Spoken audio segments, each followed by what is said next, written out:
memohon pada Allah Ta'ala, Zat yang maha mendengar, sahabat-sahabat yang maha tahu. Mari kita mulai dengan membaca basmalah dan salawat. A'udzubillahiminasyaitonirrajim. Bismillahirrahmanirrahim. Allahumma sholli ala Sayyidina Muhammad wa ala ali Sayyidina Muhammad. Nah, hari ini kita masih lanjutkan topik tentang taubat, ya, bercermin dari kisah Adam alaihissalam. Fokus kita hari ini adalah Adam alaihissalam itu kita Bani Adam, kita keturunan Adam, the children of Adam gitu kan. Bagaimana kita melihat konstelasinya bahwa di awal waktu we are not from this earth, that's the thing. Kita bukan berasal dari bumi ini. Itu pemahaman yang mesti kita mencoba reorientasi kehidupan. Karena kemudian ketika taubat itu artinya kembali ya. The turning towards gitu kan ya. Taubat itu kembali berarti kita sudah berjalan keluar dari titik asal gitu. Benar nggak? Jadi kalau kita memaknai taubat, kembalinya kemana gitu loh pertanyaannya.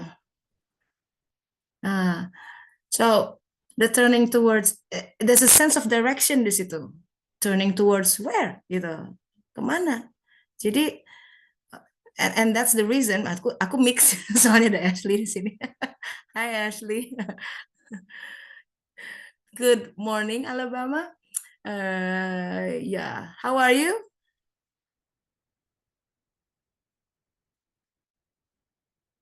You're still mute. Yeah, I cannot hear There you. we go. Yeah. Hello. Hi. Assalamualaikum. Waalaikumsalam warahmatullahi wabarakatuh. How are you today? Wow, it's a beautiful day. Beautiful day, alhamdulillah, alhamdulillah. So we're going to talk about Taubat today. It's like more deep into philosophical because it says about turning towards. If we have like 360 degrees, you're turning towards where? There's a sense of direction there. Okay, to the right, to the left, turning towards where? Where you go? So I'm just, and that's the thing that I've been contemplating this morning. Like, okay, Taubat. Terus kemana gitu? The sense of direction, and I understand why we need direction, we need hudan, ya, petunjuk, because we need the direction, which exactly, and it has to be precise, itu which coordinate. To the right, ke kanan juga ada kanan miring dikit kanan, and that makes the whole journey different because 1 derajat, 1 degree we are deviating from the real destination, we'll end up on a different shore. Ya, and we think like kita tiap hari gitu ya sholat apa tahu nggak nyampe gitu. So mari kita renungkan lagi bahwa pertama, sadari, please understand, please also recognize and realize gitu, we are not from the earth. Our essence itu, jiwa kita itu bukan dari bumi. Dia ditiupkan 120 hari ke dalam janin, di dalam kandungan ibu. Nah, itu hadisnya ada 120 hari, ditentukan 4 hal. 120 days in the fetus in the womb, and that's the beginning of the journey in Mautin Rahim. Ibnu Arabi membagi perjalanan manusia menjadi si jiwa. Dulu kita pernah bersaksi di alam alastu. Kesaksian ini it's stated in surat Al-A'raf ayat 172. Alastu birabbikum gitu. Qala bala syahidna. Jadi ada pengetahuan tentang si Rob. Di situ juga dikalungkan amal-amal. Dalam hadis dikatakan bahwa akan turun ke bumi. Memang skenario awalnya, coba lihat Al-Quran. Aku ciptakan khalifah fil ard. So the beginning of it, memang Adam harus turun ke bumi. And we are Bani Adam, harus turun ke bumi. Jadi pengetahuan ini tentang taubat, mau tidak mau, kita harus punya gambaran bahwa ada 3 alam bertingkat. There are 3 parallel realms gitu. Jadi ada alam jabarut, alam malakut, alam mulk. Ruh kita berasal dari alam jabarut. Jiwa kita dari alam malakut. Badan ini baru tercipta di alam mulk. Jadi alam mulk ini ya ini bumi beserta the trillion of galaxy, semua ini masih alam fisik, itu alam mulk, termasuk alam jin. Itu masih alam mulk, belum malakut. Cuma beda frekuensi. Ada orang yang bisa lihat, ada yang enggak, gitu ya.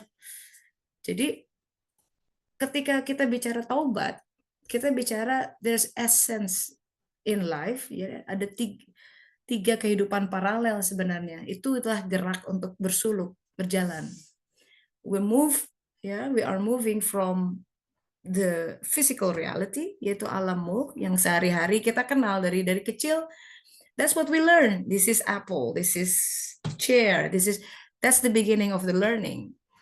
Nah, but then we grow up, kita makin besar, makin dewasa, kemudian mulai belajar melihat there's something beyond physical realizations, physical existence. Mulai meraup hikmah gitu ya. Nah, hikmah tuh adanya di mulk jabarut. Terutama jabarut kan tuh alam ilmu tinggi. Nah, kalau kita udah setua ini masih just dwell into di alam mulk, pasti pusing. Karena ini terbatas. Dan setan mainnya di sumbu horizontal. That's exactly what the devil said. I will come to you, gitu ya. Aku akan mendatangi manusia. I will come to the humans dari arah depan, ya, belakang, kiri dan kanan. Those 4 directions is Allah gives the access to the devil. You can play with it. Jadi ada cuma satu arah, atas sama bawah, the vertical, ya, dia nggak bisa akses. Dengan kata lain, kalau kita menyelesaikan persoalan sehari-hari dengan horizontal, ya minjem sana, minjem sini, nggak melihat ke atas, mesti repot menjalani kehidupan. And then we know, so when we say about taking the leap of faith, yeah, it means also you have to be able to take that vertical direction. That's the leap of faith. Ya, itu artinya sudah diperkenalkan dengan alam lain. Tidak hanya sekedar mulk, tapi naik ke alam malakut. Sudah mulai mengenal jiwa. Imam Al-Ghazali mengatakan, it's difficult to know your soul. Begin with your qalb. Gitu katanya. Jadi pertama-tama kenali qalbmu.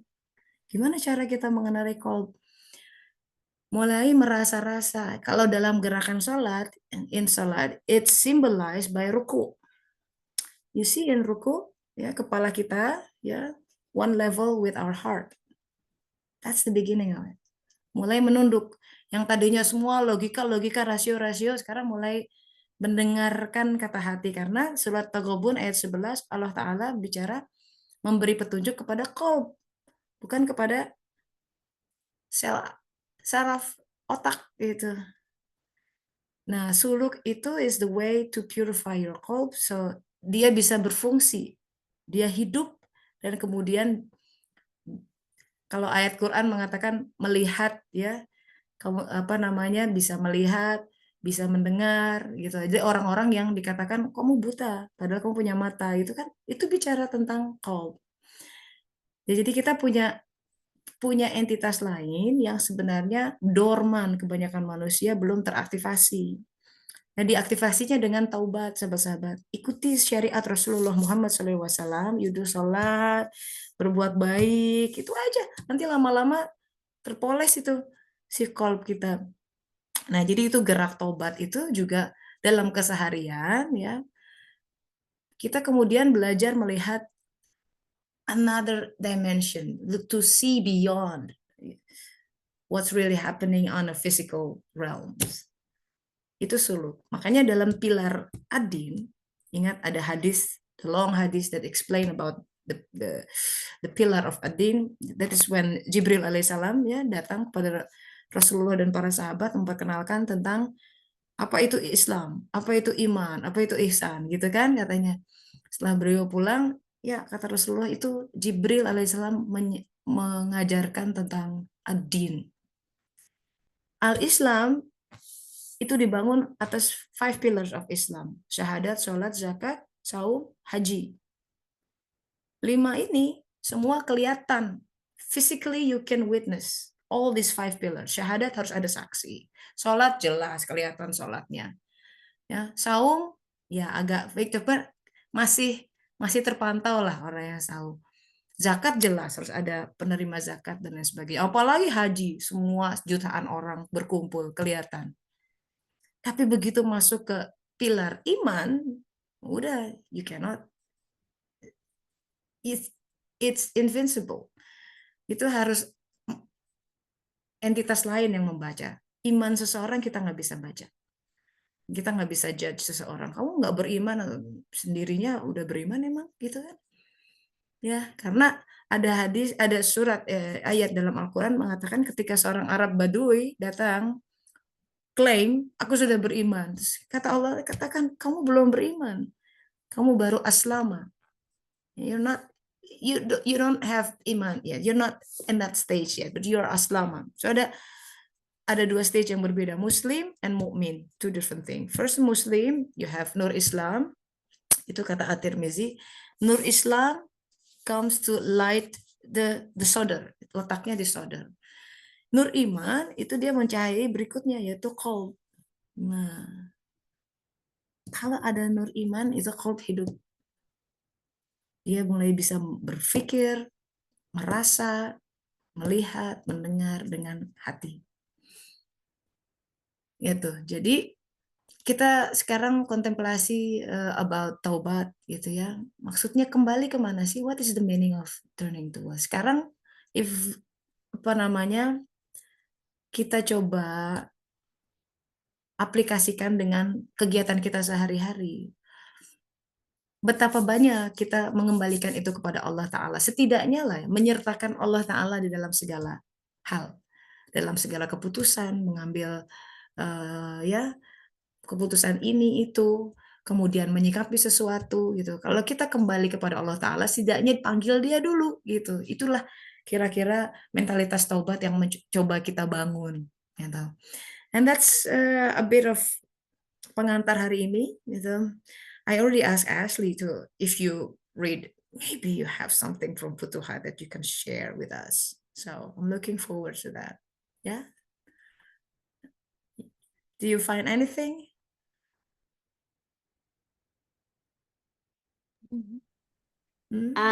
This is not from Futuhat. This is from a book called The Music or the Song of the Soul. And also from my own contemplation. This path is a path of Muhammad sallallahu alaihi wasallam. And when we take shahada on this path, we make a covenant and we make a promise to follow him, to become as he is on the earth, to be light as he is, and to be made anew. And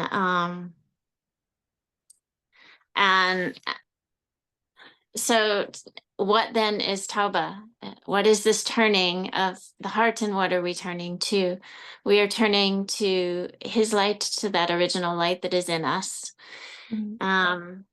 And in a sense, it does happen instantaneously. And our past is washed away. And that is part of it, I think, to let go of what was yesterday and to really be here and to really remember who we are. But then as we walk, there is another thing that happens.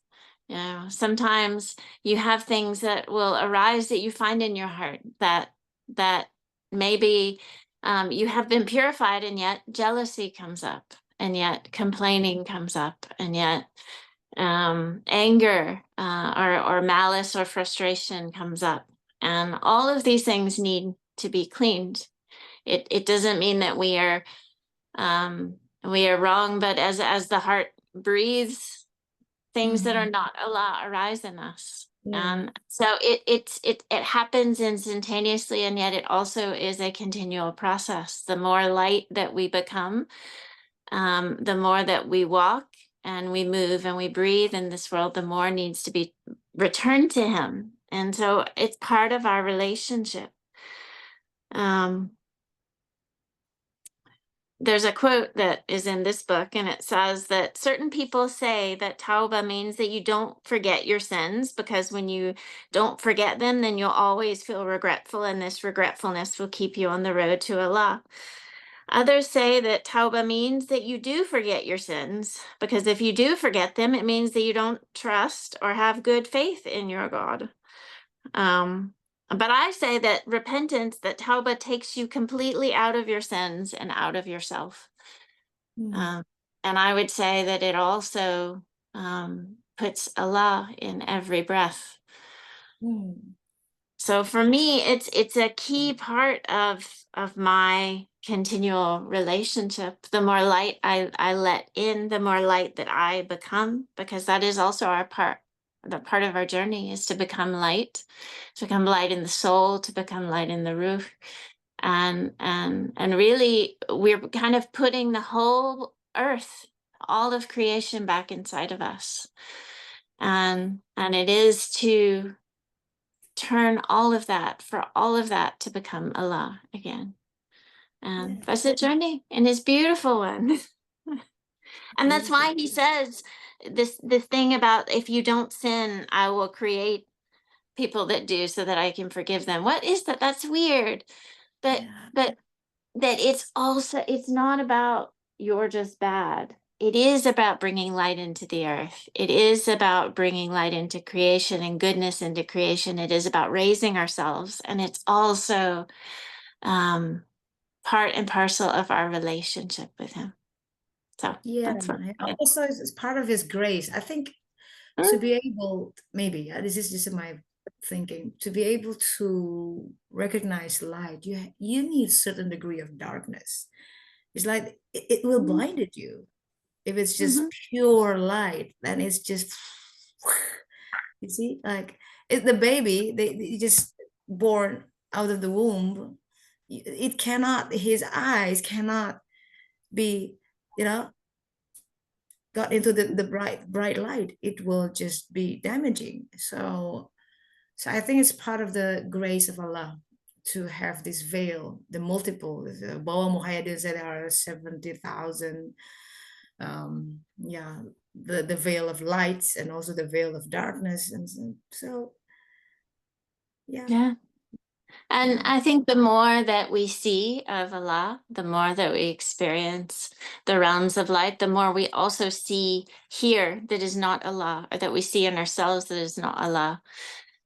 You start to venture into places that are unconscious in yourself, that you don't realize, that also Tauba needs to be there. And again, it's beautiful. You are actually drawing Allah nearer to yourself. Thank you. It's amazing. Yeah. So it reminds me, jadi perjalanan, I'm gonna translate. Perjalanan dari from darkness to light. Dia bilang tobat itu berjalan menuju cahaya. Memang Al-Qur'an Al-Baqarah 257 ya mengatakan kita berjalan minaz zulumati ila nur. Dari zulumat, kegelapan kepada cahaya. Dunia ini, dunia kegelapan. This world that we live in is the world of darkness. Alam terjauh dari sisinya. Jadi alam Jabarut tuh paling dekat dengan dia, Malakut tambah jauh, Mulk paling jauh gitu. Jadi dikatakan ujung dari jubah ciptaan. So di alam ini, it's like twilight zone. Semua kegelapan, the darkness has its own reality here. Ya, makanya ada in this world kita lihat there's war, ada violence, semua yang mengerikan bisa terjadi di sini. Kita menyaksikan korupsi, orang curang, kita dibohongin, ya kan, ditipu, itu semua elemen-elemen kegelapan. Kegelapan di hati tadi, envy, jealousy, semua ada. Kita merasakan itu. Supaya kita mengenal Itu tadi. Jadi asmanya, kenapa harus ada orang yang berdosa? Because Al-Ghafur, dia yang maha pengampun, the most merciful, yang maha mengampuni. Gimana kalau nggak ada yang berbuat dosa? Gimana asma itu bisa muncul gitu kan? Jadi ini bagian dari mengenal Allah Ta'ala. Taubat itu seperti kita mengoleksi cahaya. You search for light and make the lights become part of us. Setahap demi setahap, ya, sedikit demi sedikit dan seterusnya. Sampai kita menjadi cahaya. Ya, we have to become the light. Itu yang dalam surat An-Nur. Auzubillahiminasyaitonirrajim. Bismillahirrahmanirrahim. Allahu nurus samawati wal ard. Itu bicara tentang cahaya. Insan yang menjadi cahaya itu dijabarkan dalam surat An-Nur. Itulah insan kamil. So, yes, our journey is to become the light, which is actually to become insan kamil. Ya, dan strukturnya ada dalam surat An-Nur ayat 35 gitu. And I like what you say about the putting Allah in every single breath. Yeah, that's the thing. Light, the light itself, the light is cahaya, ya kan? There's also like when you say travel light, light-hearted, everything light. It feels right gitu. It feels nice. It feels good gitu. Memang segala sesuatu yang dari Allah itu tandanya enak gitu hati.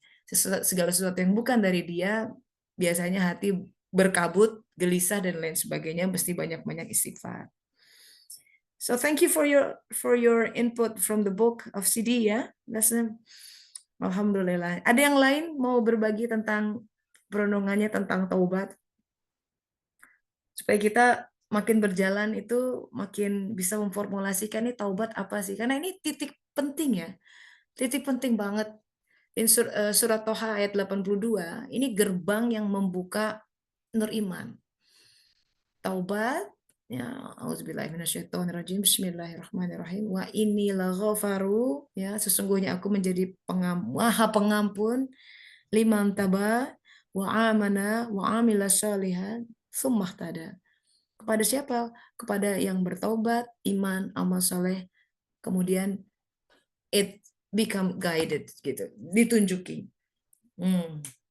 Yuk, kita undang sahabat-sahabat perenungannya tentang tobat yang mungkin ada pengalaman hidup juga nih. Tobat tuh macam-macam ya ininya,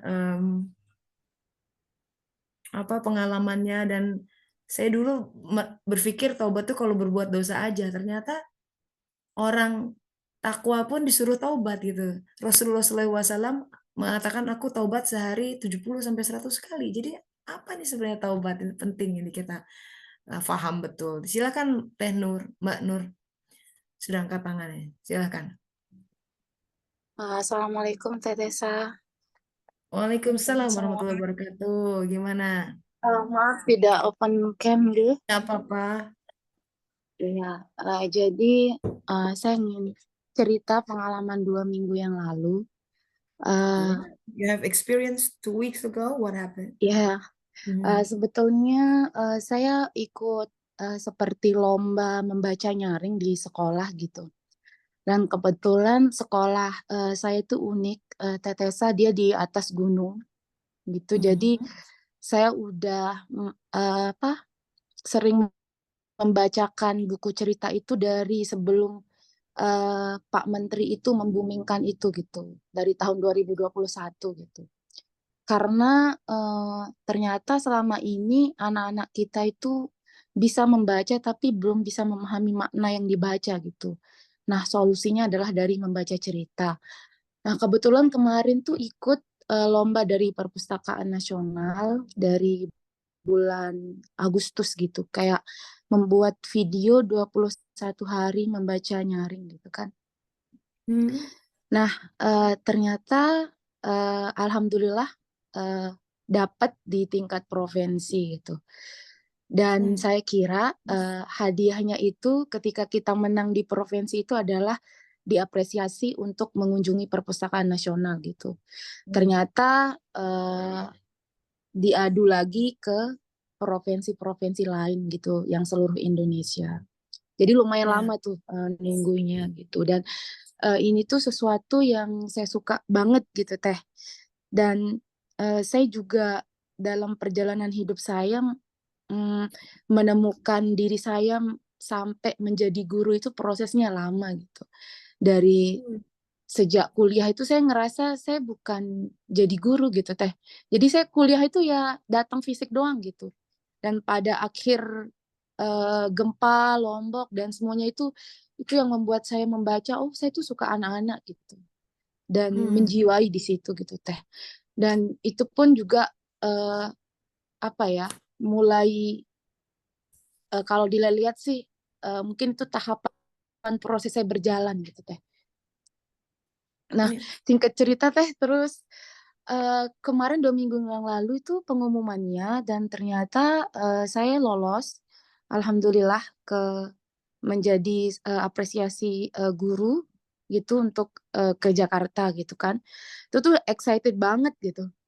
Udah kayak wah kita bisa mengunjungi Perpusnas gitu kan. Karena mungkin kalau dilihat-lihat ini tuh kayak penghargaan yang paling besar mungkin ya dalam segi akademisi di karir keguruan saya gitu Teh. Nah, pas berangkat itu kita sudah dipesankan pesawat juga hari Rabu berangkat dan udah. Nah, saya tuh berdoa sebelum berangkat itu kayak udah siap penerbangannya jam 2. Jadi udah dari jam 9 pagi tuh udah siap nih, udah excited banget gitu. Saya berdoa nih karena nggak ada kerjaan kan. Jadi ya Allah saya mau ngepel rumah. Semoga Engkau juga membersihkan hati saya gitu. Ya. Perjalanan itu gitu kan. Saya ngepel nih sampai udah selesai, udah berangkat ke bandara. Ternyata pesawatnya di-delay karena gunung NTT itu erupsi gitu. Di-delay terus kemudian maghribnya itu sampai cancel gitu kan. Jadi wah gitu. Makanya sih tuh sejak ikut kajian suluk itu juga semakin berhati-hati. Apa nih gitu. Eh, jadi waktu itu saya hanya berpikir saya cuma satu, ya Allah jaga hati saya biar tidak berburuk sangka kepadamu ya Allah. Itu aja yang saya mohonkan kan. Terus saya telepon pihak panitia katanya akan dicarikan penerbangan besok pagi secepat mungkin. Tapi kalau nggak ada ya kakak dikirimkan semua bentuk souvenir dan segala macamnya itu dikirimkan, tidak bisa diberangkatkan menuju lokasi gitu karena memang acara pentingnya itu di pagi itu gitu. Ya udah terus gimana ya solusinya ini gitu. Jadi saya tuh mengambil, kalau saya hanya diam saja kayak saya nggak berhenti, kayak saya belum berjuang gitu rasanya. Kalau saya cuma menunggu sampai besok pagi dengan keadaan erupsi itu sampai katanya sampai 2 hari ke depan tidak ada penerbangan. Jadi saya sama teman-teman itu berinisiatif untuk ke Bali dulu. Kita naik kapal dulu selama 5 jam setengah dari Bali. Kemudian dari Padang Bayi itu kita ke Ngurah Rai. Lewat sana baru kita ke Jakarta gitu. Tapi itu pun transit ke Surabaya dulu gitu Teh.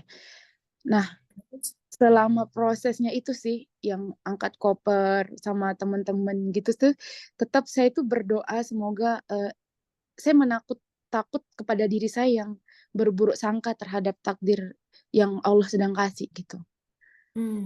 Dan pada proses itu saya mempersiapkan diri kalaupun nanti nyampe dengan acara sudah selesai ya harus siap gitu. Saya mengatakan itu kepada diri saya dan ini tuh udah kesempatan yang udah banyak yang Allah kasih gitu.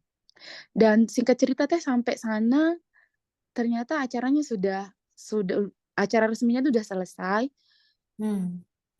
Dikasih tahu sama ininya panitianya, terus sempat menangis sempat menangis cuma mau tak bilang 100% merelakan saat itu nggak juga ya Teh ya. masih 75, 80 lah gitu, masih itu cuma kita jalanin aja gitu.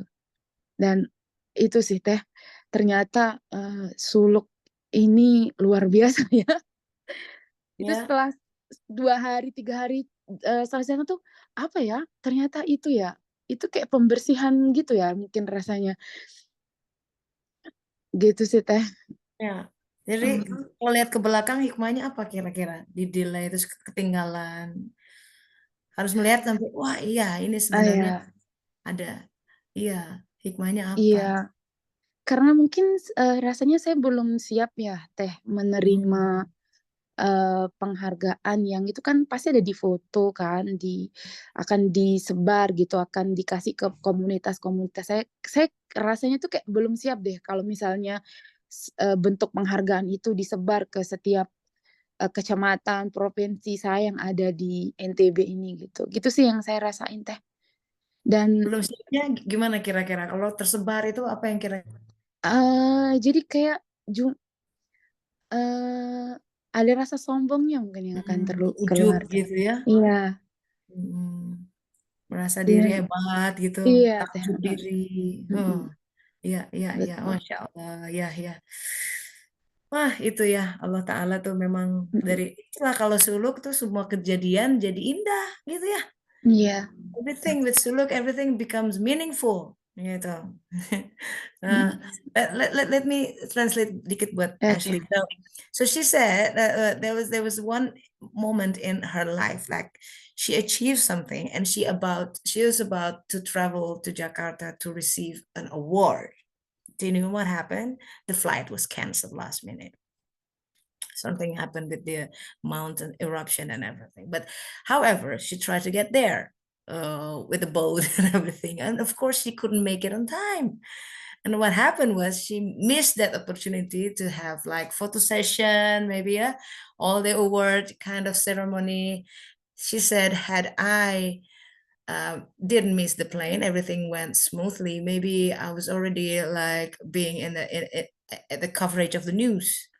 Probably I'm not ready for that. And that's realization. This is make like, oh, maybe Allah just saved me from some bigger danger. Like if it calls ujub that you become like boastful, like see I'm good, I'm better, and that kind of realization is is priceless, isn't it? To be able to see behind what seemingly like a step backwards or failure or whatever it is, mischance. And it's wonderful that realization. Do you have anything to say about that? Gitu ya Mbak Nur, makasih sudah share. Yes. Sama-sama Teh. Uh, Yeah, we forget sometimes that he loves us more than we love ourselves. And yeah, the ego and pride and all of it. It's such a formidable enemy, really. It gets in the way so much. And yeah, so we need him to protect us and to tend us. And it is not always the way that we think, but it is always kind, and it is always full of grace and love. And it's a huge thing to choose to see it his way and to choose to look at it from those eyes. it's given, isn't it? I mean, yeah. To see it from his eyes, to see it from his perspective, that's something. Yeah, yeah. And to trust, I know in the Suluk books I've been working on for you, what is Sirat al-Mustaqim is often very surprising. And yet it is the one way that is perfectly made for us. I think that is beautiful. So much of it, if we walk by faith and we give him our lives and we let him lead us and guide us to know in there that that he is taking us in the best way for us. and the way to protect us and the way to lead us into goodness and truth. And yeah, some of these that I admire and look to more than anybody else in the world do not live in the way that the world would exalt. Yeah, yeah. And ujub, there's hadith that said about the 7 angels that guard 7 heaven. In each heaven, that angels given the ability to detect certain kind of sin. The first heaven is about riba, jadi the one who talk bad, ill to somebody else. That's the I don't know. In Bible, maybe you also know that about the 7 deadly sins, but that's probably part of it. Jadi ujub, boastful, merasa diri lebih baik dari yang lain, takjub diri itu salah satu yang menahan amal-amal kita. Jadi amal-amal kita tuh sahabat-sahabat dalam hadis dikatakan naik pagi sore dibawa oleh malaikat hafazoh. Jadi ada malaikat hafazoh letaknya depan belakang, 4 malaikat yang Allah kirim. Depan belakang, kiri kanan gitu. Itu gantian shift. Yang sore itu nyatet yang pagi gitu ya sampai sore, nanti dia naik. Setiap hari itu sholat kita, ibadah kita, zikir, zakat, semuanya. Kalau dan tidak banyak atau sedikit yang kemudian amal-amal itu menembus 7 lapis langit. Rasanya sudah dibahas itu 7 ini di salah satu pertemuan kita, dan itu wajib untuk direnungkan ya. Kalau enggak kita merasa udah banyak ibadah atau apa, sebenarnya nggak ada yang nyampe tuh amal-amal itu selama bertahun-tahun, karena masih ada ghibahnya, masih takjub diri, tidak merasa kasihan sama orang lain, kalau orang lain menderita gitu ya. Jadi ingatkan saya di WhatsApp group untuk kirim lagi hadis tentang 7 malaikat penjaga langit. Karena itu betul-betul harus hilang 7 penyakit itu. Bahkan dikatakan ada orang yang nyampe itu nembus ke 7 malaikat itu tidak mengendus apapun. Jadi kalau ada satu dosa bercampur dengan yang lain, semua nggak akan naik. Masya Allah tuh ya. Jadi kita rajin, tapi ada ujubnya, semua pahala nggak naik, semua amalan nggak naik. Sementara kita merasa udah mengerjakan banyak. I did 1,000 rakaat, but none of them going up. Gitu misalkan, kalau kita punya, if we have one of that, the quality that can cover or veil our call from Allah Ta'ala, that is the element of darkness. Dikatakan ada yang sampai nembus 7 lapis langit. Semua malaikat tertipu. Semua bilang, wah ini amalnya bagus. Apa coba yang dikatakan oleh Allah Ta'ala? Pukulkan amalan ini ke wajah pelakunya. Sesungguhnya dia tidak melakukan itu untukku. Even if those of our good deeds, amal soleh naik ke atas, and then right before Allah, and Allah knows, actually I know you don't do it for me. Gitu. It's not ikhlas. Ditolak. Tidak hanya itu, semua malaikat menjadi kemudian mengutuk sang pembuat pengamal itu. Jadi di situ yang kemudian Muaz bin Jabal nangis mengingat hadis ini. Ini karena beliau ditanya kan, coba Muaz, beliau tuh dekat sama Rasulullah. Ada hadis-hadis khusus yang hanya keluar dari Muaz. Ya. Ceritakan dong hadis yang bikin engkau sangat terkesan. Itu belum ngomong udah nangis. Sampai nangisnya tuh nggak berhenti, orang yang nanya nih bakal berhenti nggak ya? Sampai lama nangisnya. Setelah berhenti, kemudian ini yang dikisahkan. Hadis, of all the hadis that he memorized, he told about this hadis. This is talking about the one very subtle. Ini sebenarnya suluk harus merasakan ini gitu, jangan sampai menganggap enteng perasaan merasa diri lebih baik gitu ya, merasa diri bersih dan lain sebagainya. Hal yang halus is very subtle, but it is very dangerous in our suluk. Nah, jadi itu kira-kira. Ya, alhamdulillah. Jadi semua belajar ya, Mbak Nur. Itu oleh-oleh, wah, sebuah pemberian luar biasa dari Allah Ta'ala. Tadi kalau istilahnya Ashley, melihat from his eyes, from his perspective, bahwa wah, untung ya aku begini, kalau enggak, nah seperti itu tuh. Jadi kita menjadi bisa bersyukur. Jadi nggak ngeluh-ngeluh. Jadinya yang disalahin pilot misalkan ya, atau maskapai penerbangannya, kenapa kok bisa gini? Marah nggak ada habisnya gitu. Tapi sebenarnya di balik sebuah penundaan, di balik sebuah cancellation gitu ya, there's a rahmat. Nah itu yang kita cari di suluk. Alhamdulillah. Ada yang lain yang mau share? Yuk, this is my favorite session, sharing session, because I also learn from other people's story. Maybe you also have things that you want to share. My cancellation, I have one. Yeah, when when I was studying medical study, the first year, I told you about it, that I didn't pass one subject. That is internal medicine. Itu lama, 3 bulan. Dan Nadia di sini ya. Enel. Nadia di sini. Nadia, iya, aku tuh dapat pasien dekompensasio cordis grade 3, Nel. Ingat nggak ya? Jadi gagal jantung grade 3. Oh my God. That is difficult gitu. Biasanya tuh yang lain the other student get like typhoid fever or dengue fever, itu standar karena udah kebayang lah anamnesa seperti apa, diagnosis. Gue kebagian, aduh, sampai si residennya ya, dia bilang nggak ada pasien soalnya hari itu. Dek, katanya, kasihan banget kamu. Udah by the time he said, oh poor you, my apa namanya, because we are co-assistant and we have residents. Residents is like my senior. My senior already said like, oh, poor you. It's already like a verdict of like, you're not gonna pass. Yeah.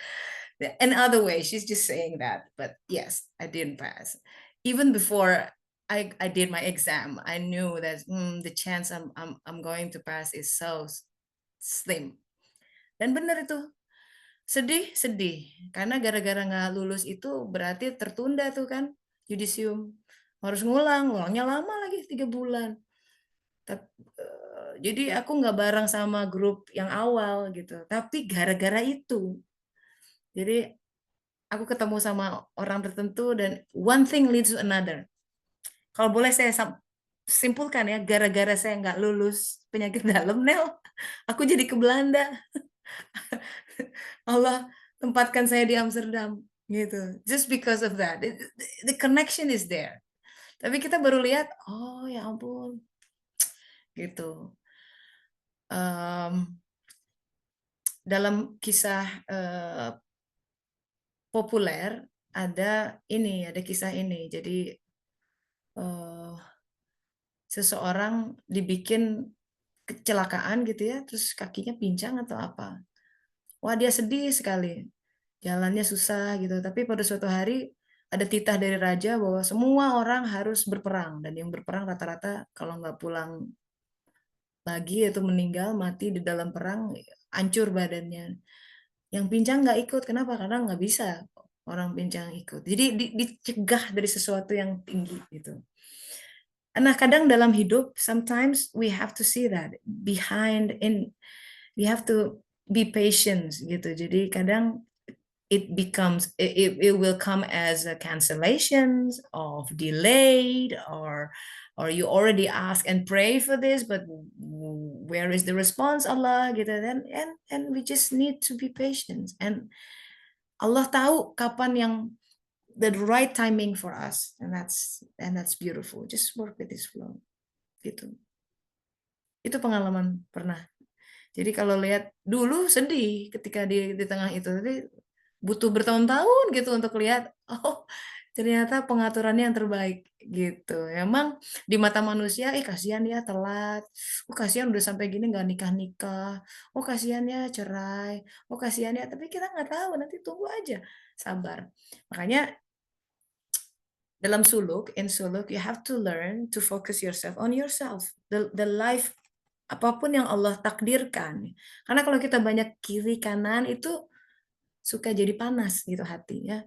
Jadi nggak nggak grateful gitu kan, nggak mensyukuri apa yang ada. Padahal Ibnu Arabi said this every moment we are in perfection. It's easy to say when we are happy. Yes, this is perfect life, perfect day. But try to say the same when you're in the middle of the squeezing. That this is perfect. So, yeah. Ayo yang lain saya tunggu. Jadi pemahaman itu di antara taubat ya, melihat apa-apa yang ada dalam keseharian. Oh iya, ada sesuatu di situ. Kembalikan ke Allah gitu. Sertakan Allah di situ. Setidaknya sebut nama Dia gitu ya Allah gitu. Lagi pusing-pusing gitu ya daripada nyebut gak karuan, mending nyebut Dia ya Allah, astagfirullah gitu. La ilaha illallah dan subhanallah, ada Allah terus di situ. Pas you're getting better. Ya, ya after this. Ya, ada lagi? Ayo, come on. Saya tunggu, Mbak Sri. Ya, Hmm. mau ya, Bu. Iya dong, silakan, silakan. Ah, oke. Bismillahirrahmanirrahim. Assalamualaikum warahmatullahi wabarakatuh. Tapi mohon Waalaikumsalam. maaf ya, saya off kamera. It's okay, Lagi, it's okay, ya. silakan. Eh, ada satu pengalaman saya ya, yang betul-betul bahwa kita itu harus benar-benar ke Allah menggantungkan semua kebutuhan dan kehidupan kita. Suatu saat saya harus membawa anak-anak study tour ke Bali itu sebanyak 17 bis. Wah, Ya, studi tour. Anak iya. usia berapa? Anak SMA Ah, kelas oke. kelas Wah, susah 10 dan diatur kelas SMA 11. tuh. Iya, SD lagi banyak mending. 17 bis. Iya, iya, Kemudian iya. itu Terus? rencana kita mau berangkat itu sekitar pukul eh, 3 malam ya. Hmm. Tetapi pada saat pukul 7 malam, 8 malam, Hmm. mendapatkan berita bahwa ada yang study tour ke Bandung di daerah Lembang, kemudian bisnya terbalik gitu ya, terbalik dan Hmm. mengalami kecelakaan. Hmm. Bayangkan, saya akan membawa siswa 17 bis dan akan berangkat jam 3 malam, jam 7 malam mendapatkan berita seperti itu, dibatalkan sudah tidak mungkin. Ini Hmm. juga berarti kan itu tuh penanggung jawabnya adalah saya. Saya beban banget di situ, beban luar biasa. Ya Allah, kata saya, kalau seandainya waktu bisa diputar gitu, bisa ya udah deh nggak jadi gitu. Nah, kemudian jam 3, ketika jam 3 itu kan saking banyaknya, jadi kita berkumpul di terminal ya, di terminal. Hmm. Pinjam terminal gitu untuk menampung bis sebanyak 17. Dan itu orang tua yang mengantar siswa sampai bermobil-mobil seperti orang mau pergi haji. Saya nyampe di terminal ya itu pundak sama kepala saya tambah berat. Ya Allah, saya bilang, kalau ada apa-apa pasti saya nih yang kena gitu ya. Lihatlah Hmm. ini orang tua, oh apa mengantar anak-anaknya sebanyak ini terus, dan apa yang dilakukan saya? Saya Hmm. sebelum berangkat sholat dulu, kemudian juga saya tahajud dulu, sholat hajat dulu, kemudian saya minta kepada Allah, ya Allah, saya bilang, karena ini apa perjalanan sudah nggak bisa di ini lagi, memohon kepadamu pertolongan, perlindungan. Semoga berangkat dalam keadaan baik, pulang juga dalam keadaan baik. Dan selama 7 hari di perjalanan, karena tujuh hari ya Hmm. berangkat. Jadi selama seminggu gitu. Kalau berangkat Senin pulang lagi hari Senin gitu. Hmm. Itu saya sepanjang jalan zikir. Kemudian Hmm. saya juga memang bawa Al-Quran. Jadi, Hmm. oh, saya fokus banget. Jadi kalau misalnya orang lain lagi sibuk apa, kalau saya sih nyelinap ya. Saya nyelinap ke masjid, saya sholat dulu misalnya di tempat istirahat. Atau pas pada saat malam orang lain udah tidur, saya masih baca Al-Quran, saya masih berdoa, kemudian malamnya juga saya masih Di sepanjang jalan itu saya nggak tinggal tahajud selama 7 malam. Alhamdulillah 17 bis itu kembali lagi dalam keadaan rahmat selamat gitu ya. Nah, di situ pengalaman itu mengajarkan kepada saya bahwa apapun kembalikan lagi kepada Allah. Tak sama Allah. Kembalikan kepada Allah. Karena semuanya ini adalah udah kehendaknya juga gitu. Qadarullah juga kan kita berangkat ke sana, kemudian harus pulang lagi dan di sepanjang perjalanan bukan berarti nggak ada trouble sih, ada tetapi masih bisa ditangani gitu. Saya harus ngawasi dua dua kelompok gitu ya, kelompok kelas 10 dengan kelas 11, masing-masing 10 bis dengan 7 bis. Jadi di situ benar-benar saya nggak punya kekuatan apapun, nggak punya daya dan apapun. Saya kembalikan kepada Allah, ya Allah, semuanya adalah ini adalah kehendak-Mu. Saya minta, saya berharap Engkau penguasa langit dan bumi, sehingga saya memohon rahmat selamat, tidak ada hal buruk, sehingga siswa-siswa siswi kami kembali lagi ke rumah dalam keadaan selamat. Dan saya baru bisa tidur nyenyak itu ketika pulang. Ketika pulang, Aku jawab soalnya kan iya, ya. udah nyampe lagi di situ udah semua. Jadi eh dan itu sering sekali loh, Teh Tessa. Setiap apapun yang akan saya lakukan, program-program saya selalu berdoa kepada Allah meskipun memang itu kelihatannya seperti apa ya kegiatan keseharian gitu, tapi saya selalu berdoa sama Allah. Bahkan untuk hal-hal kecil pun saya selalu berdoa gitu. Saya selalu minta pertolongan, saya selalu eh misalnya agar hari itu saya bisa selamat. Maksudnya saya bisa menyelesaikan tugas-tugas dengan baik gitu.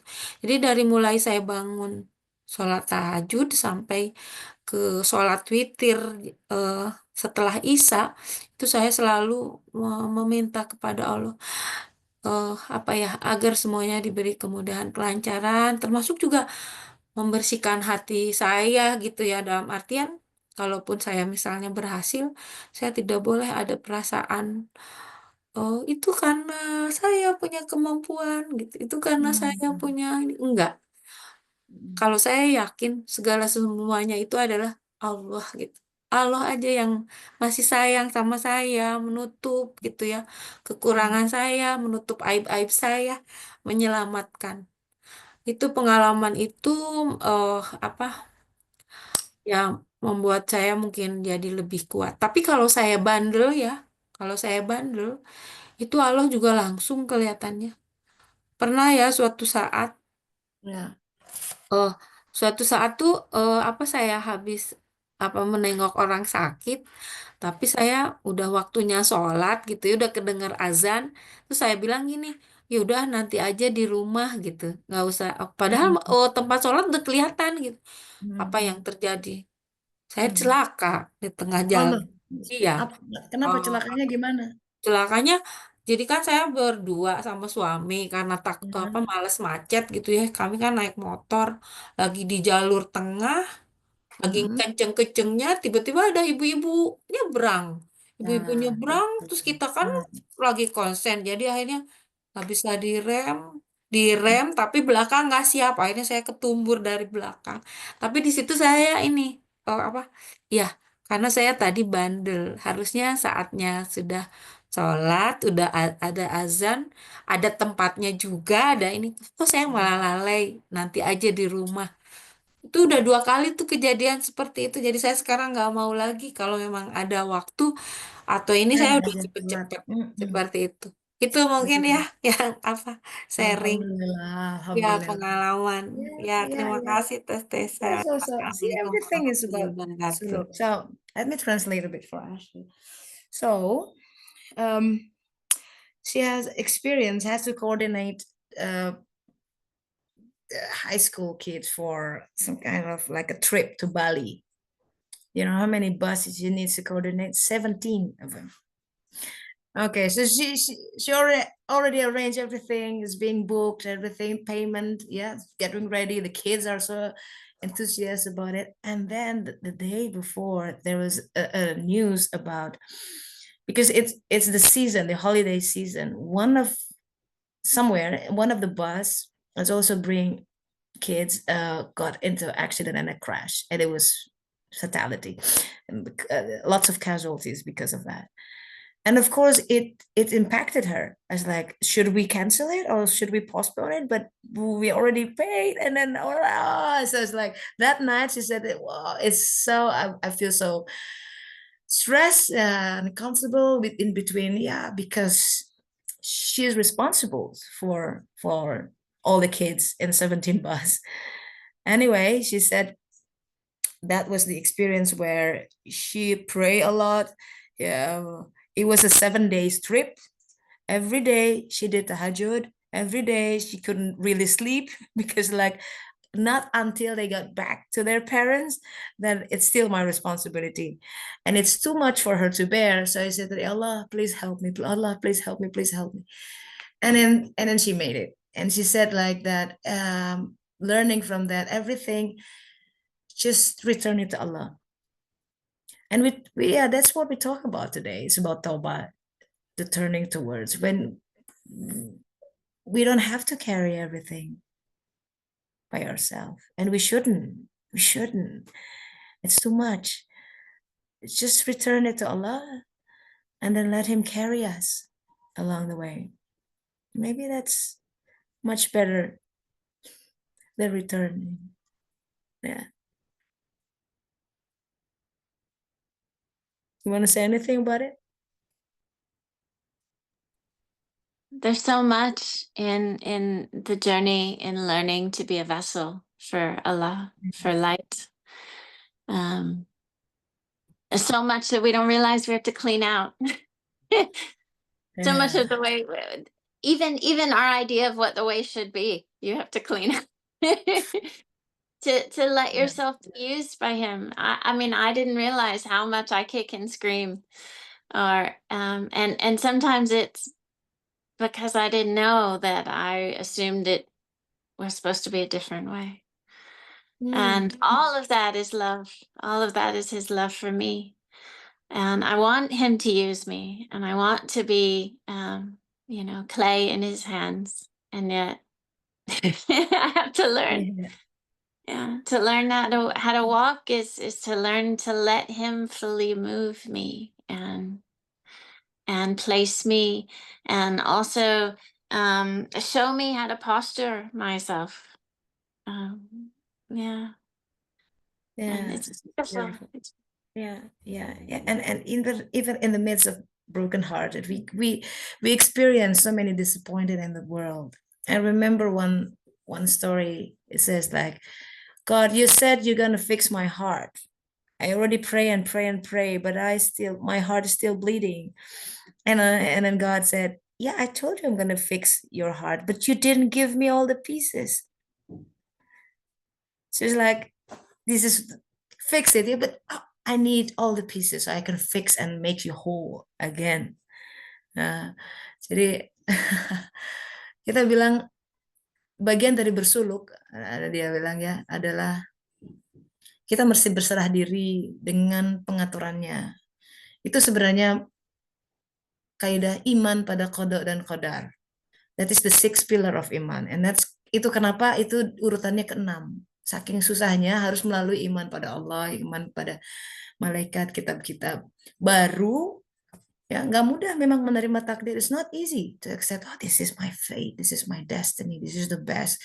Iya jargonnya, tapi begitu kurang duit, ada yang memfitnah, wah hati bulak-balik lagi gitu ya, bahwa mana yang terbaik, katanya terbaik, mana Allah katanya maha pengampun doa, but you never actually grant my wishes, seperti itu kira-kira. Dan kita mendikte Tuhan gitu dengan mengira bahwa this is the best. I will be happy if I have this.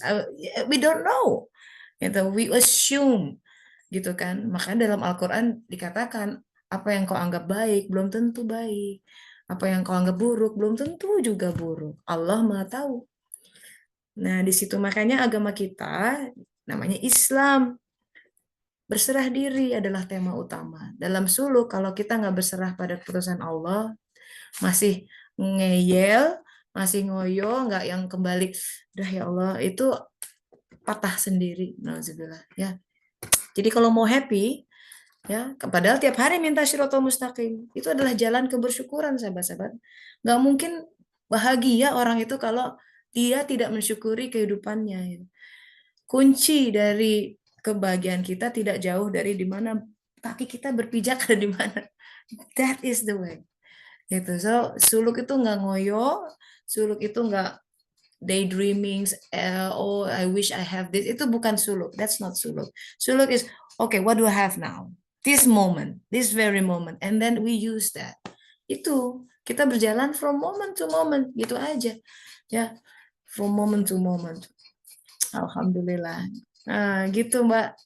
Makasih ya sudah share ceritanya. Jadi semua hal menjadi berbunyi dalam bersuluk. Semua hal menjadi indah.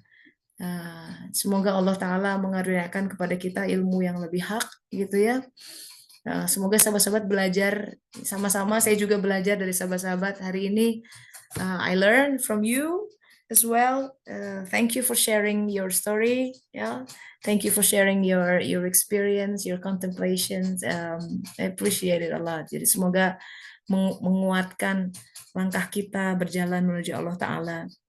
Berbahagia ya, pokoknya hidup tuh you have to be happy. Masuk kepada kembali qalbun salim gitu, hati yang selamat. Semoga kita balik tuh udahlah gitu.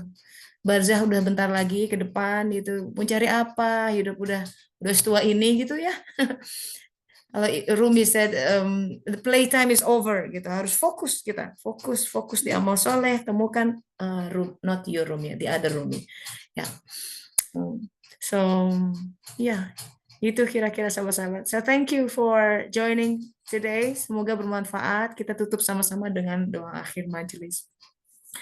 Subhanaka Allahumma wa bihamdika asyhadu an la ilaha illa anta astaghfiruka wa atubu ilaik. Sahabat-sahabat, terima kasih untuk kebersamaannya. Kita pamit dulu. Semoga next week kita balik lagi ya. Pamit dulu. Assalamualaikum warahmatullahi wabarakatuh. Thank you everyone. Waalaikumsalam warahmatullahi wabarakatuh. Thank you Ashley. Masya Allah, tabarakallah. Bye. Jazakallah khair. Jazakallah khairan. Sama-sama, terima kasih Mbak.